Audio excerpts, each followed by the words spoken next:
Hey, this is Michael Vila. I'm at Camp McCajuan Akela Camp. It's July 2nd, 2024, and I'm the Cub Master for Pack 34 in Highland Park. I'm here with Steve from Evanston, and just have a question for you. What has been like a really good and popular recruiting event that your pack has had? Yeah, one of the things we've done the last couple of years is water rocket launching.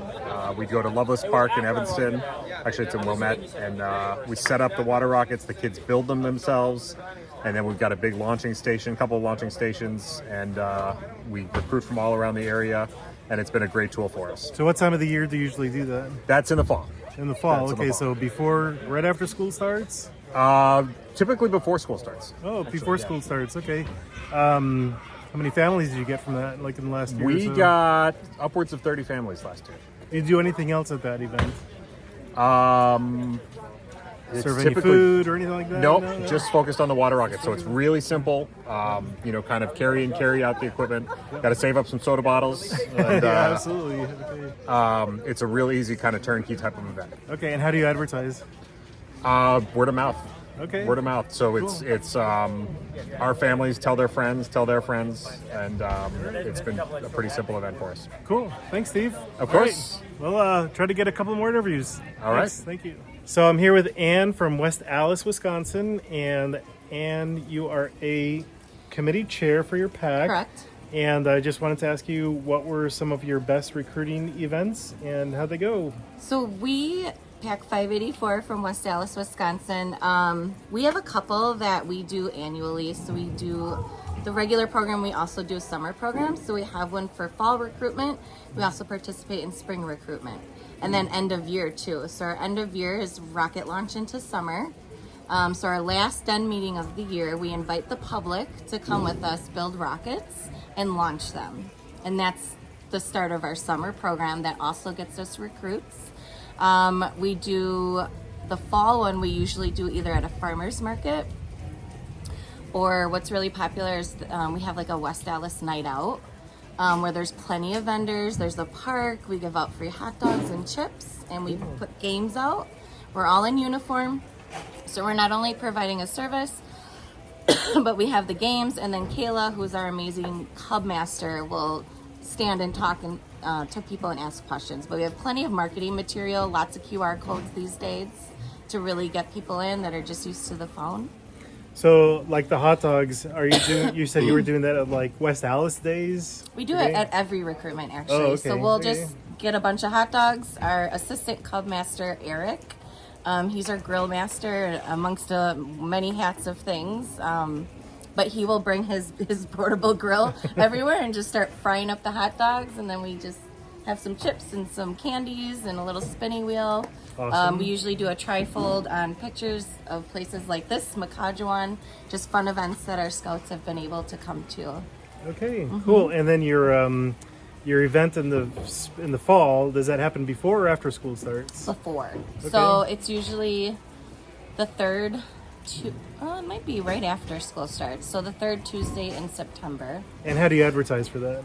We do the recruitment event. I'm misspeaking. We do the recruitment event the first week in September, depending on when they have the day. And then our first pack meeting, we get our new recruits, and it's kind of like a dual recruiting. And then we also start our fundraising.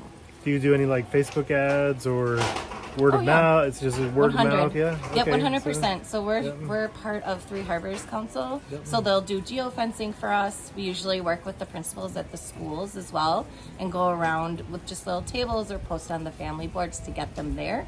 Okay. And could you explain geofencing for people who don't know what that is? So geofencing, we have a really cool council. We have some like young people who really know what they're doing. So geofencing is being able to go on Facebook and they will line out an area in which how many people that your ad will reach and in what like I would say like circumference in like miles. Right. So you can tell them and get very specific. And keywords too. Keywords. Yeah, so- like you want elementary schools in there, get that elementary school in there. If you're targeting whatever dynamic you're targeting, which Scouts is very inclusive, so it can be an array of things. You want to make sure you're telling them those parameters. And sometimes a good time for that in the school year is like late September, early October, when you see a lot of Facebook ads for Yep. new hockey gear, barely used. Exactly. So, Yeah. alternative to sports, something like Yeah. that. Okay. We have our next one is actually in July coming up, and that one's at a farmer's market. Yep. So we have, I guess we have 3 big ones per year, and we have a very large pack right now, and it's thriving, and we have like a really good attendance here at Makajuan. We're going to try to keep that going, but recruitment is very important. That's great. Can you Yeah. share some numbers or? Right now we have at least 80 people in our pack. Wow. Yeah, we have a full committee, minus like a pack trainer, but again, Kayla basically knows scouts in and out. I mean, we've all been involved for a lot, but she's definitely our trainer. I'm sorry, our trainer, okay. and she wears the multiple hats too. She brought the pack back after COVID and has been with it ever since. Awesome. So we're really also recruiting internally right now because we're trying to replace all our positions and make sure when we move out, it stays the way that it is. Yeah, and I know that a lot Yeah. of packs are struggling just because of the COVID year. Our pack doesn't have any bears, or they didn't have any bears last year, so we will not have any We Below One this coming year. So Sure. we're just trying to remedy that somehow. Yeah. So, well, thanks, Ann. 100%. Thanks, Ann, from West Dallas, Absolutely. Wisconsin. Happy to be here. Thanks, Come to Ann. Makajuan. Yeah. Camp Akela. Yes.